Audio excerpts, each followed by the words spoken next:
Hi everyone, it's Rita from Miss Rita to the Rescue. How are you doing today?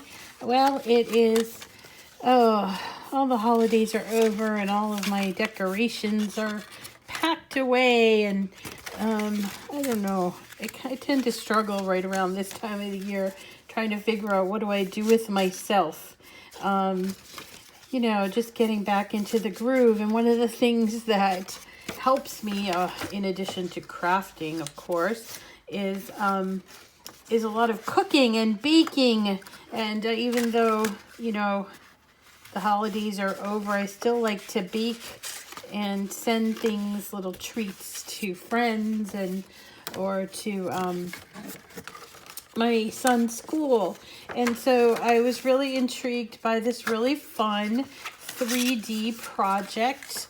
It is an oven, like a little box, and let me just close it up so you can see it. It's a 3D paper thing. It's basically just a box, but it's dressed up like an oven, and I did it in this fun aqua color, that 50s-esque kind of color. It even has a little towel there, which I haven't affixed on there, but it opens up to reveal an opening in there, and I looked at that as, oh, what a great little opening to put like a stack of homemade cookies. But then when I posted the picture, someone suggested maybe a cupcake would fit in there, and so I am thinking about running to the bakery and picking up some cupcakes to see if they would make it with. I think if they didn't have a whole lot of frosting on it, it wasn't one of those really super tall ones, it might fit.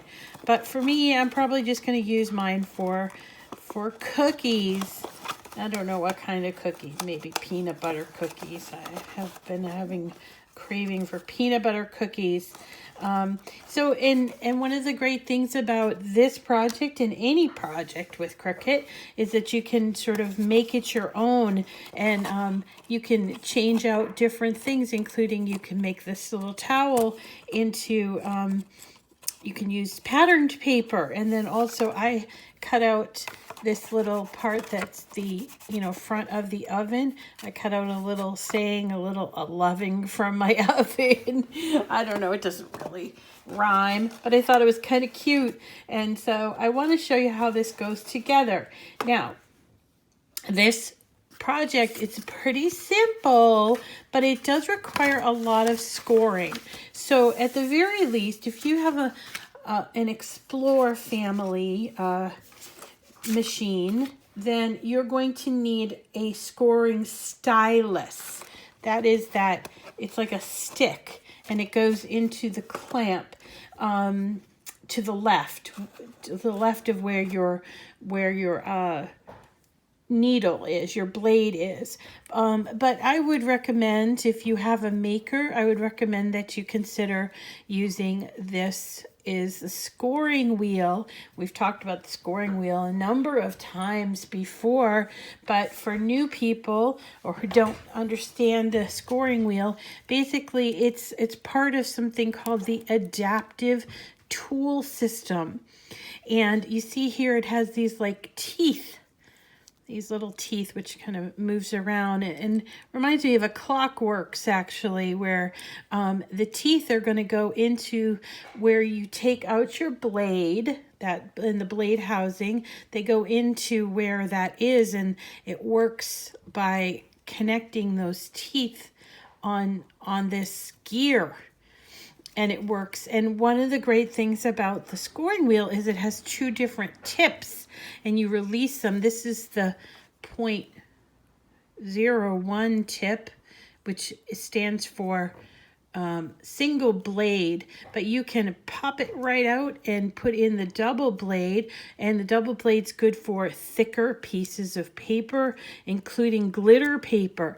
It does a great job at glitter and foil, craft board, and you know, sometimes when you score those things, they crack, and the double scoring wheel on the Maker really prevents that cracking that happens when you are scoring, especially scoring excessively, and it returns your project to a very professional look. So anyway, that is what this is. This is a scoring housing with the 0.01 tip. You can buy these separate. You really only need one housing, which is what I use, and you take it off by pressing this plunger, and you put it back on with pressing the plunger as well, and then you lift up on the plunger, and there you go, it's attached. There's no getting that off. Okay, so this is a matter of it's mostly one big piece, and with a couple of extra pieces for the decorations. And then so once you've cut it out, you're going to, and you've scored it, you're going to fold it all the scoring lines like I've done here for this one. And you notice that this is, let's see, I want to show you, this part here is the top, and there is a little indentation. You're going to fold this so that this part becomes sort of that slanted edge of your oven top, you see? And then you have, you know, your 4 burners, and this is the box part. Okay, so so you're going to fold it so that it actually kind of is slanted, if that makes any sense to you. But what you're going to do is then glue on an angle. This is where I started with the glue, at the very top, and I put the glue here on this flap, and then might as well put it on this flap as well. And at this angle, see if I can do it in front of the camera correctly. So, okay, so at this angle, we're putting it so that it's kind of like, I don't know if that makes sense to you, but like the front where your controls are for your stove top or your oven top, right?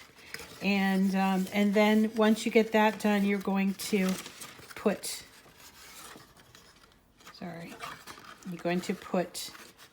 I put glue on the wrong flap there, or not the wrong flap, but I put glue on that flap a little prematurely. But once you get that angle done, you're going to put the side up here. Okay, see? Kind of looks like a little bit like a washing machine too. I suppose you could modify this to be a washing machine if you could think of a reason to have a little washing machine. Kind of reminds me of when I was a kid. I had these little people, a house, you know, the little people. I don't know what they're called. Fisher Price little people. And I had a house one, and it had all of these fun things, including a stove and a washing machine in this color. Kind of gives you an idea of how old I am. So that was a lot of fun. Those little people, I think that's what they were called, Fisher Price little people. And they were kind of round. Anyway, so here I've done on this one side, I've closed up this side, you see? And now I'm just doing the same on the other side. And again, I'm just kind of being cognizant of that little ledge or shelf there. And trying to do up the side and the top here. You're going to make sure that your glue is sticking. Believe it or not, that is the extent of the gluing that is required for the actual box. So, and again, you will do a much better job than I will. I'm doing this to, you know, trying to keep it short and sweet on the videos. I don't want to take up too much of your time, but so this is kind of, that is the whole thing. And this part actually just kind of folds inside of the box. And this tab goes into this cutout. You see? Right here.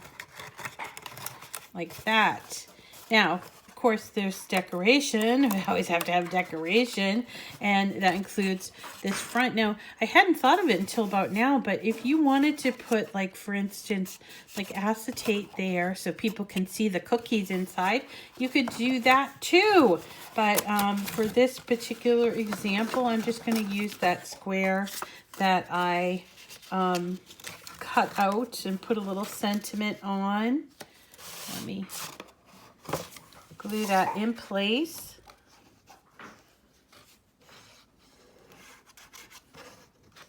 This will shore up the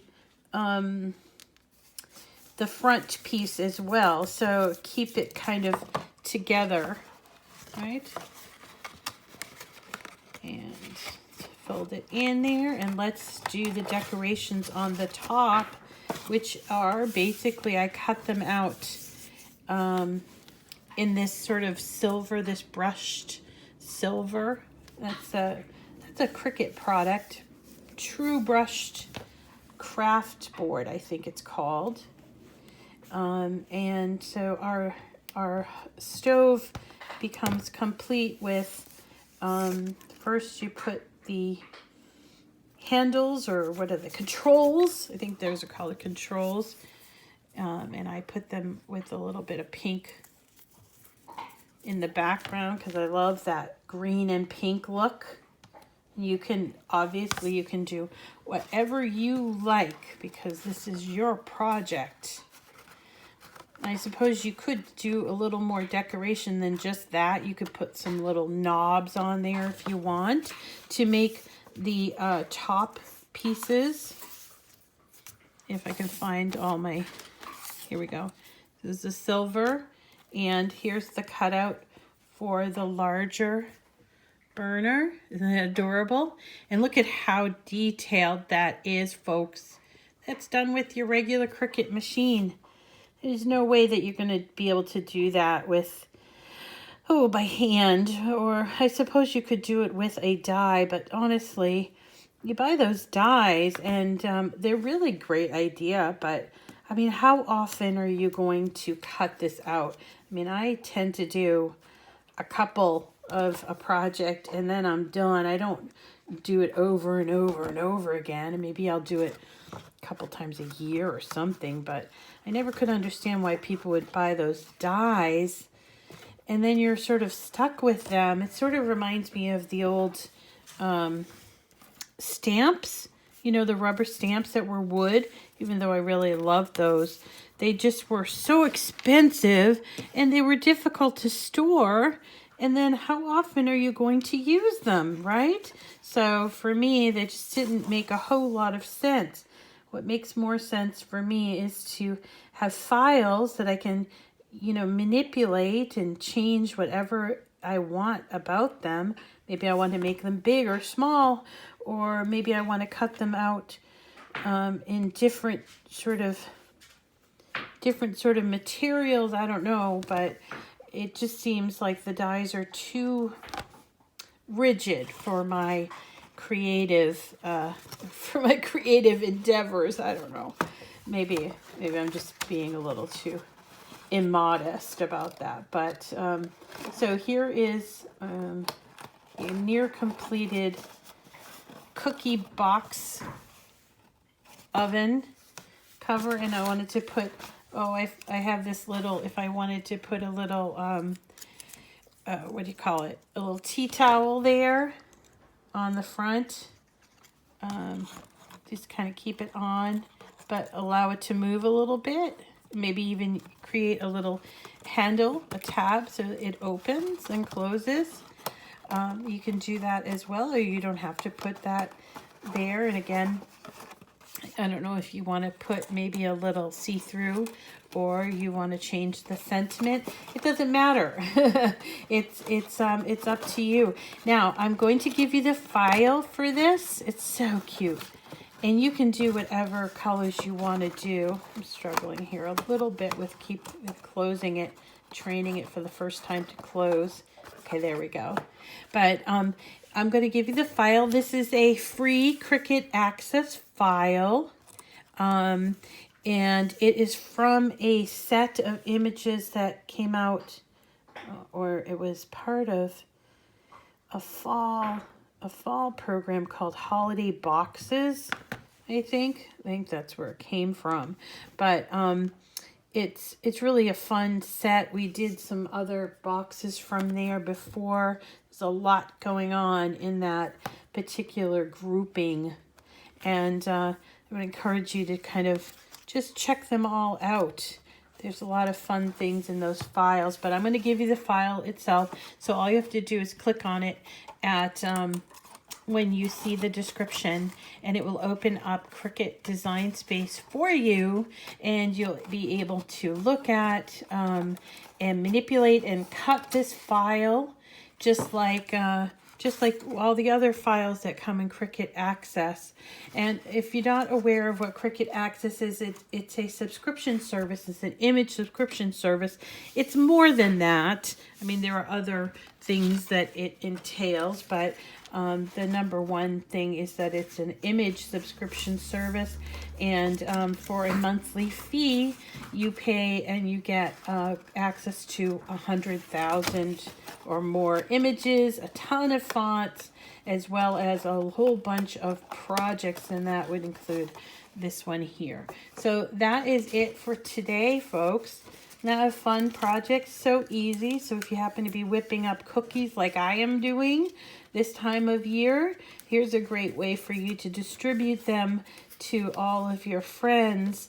Maybe bring them into school, or if you have like a little potluck party or whatever that happens winter time, you can bring them. Or hey, it would make a great little drop off at a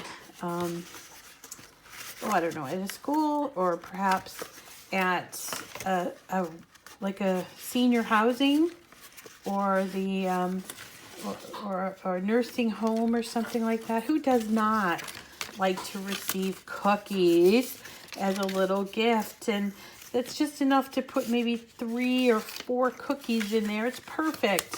1 little serving or 2 servings of cookies. It's just a really fun gift to give a little something to someone, or even as a party favor as well. So consider that for this project. Okay, that's it for today. My name is Rita, and this is my channel, Miss Rita to the Rescue.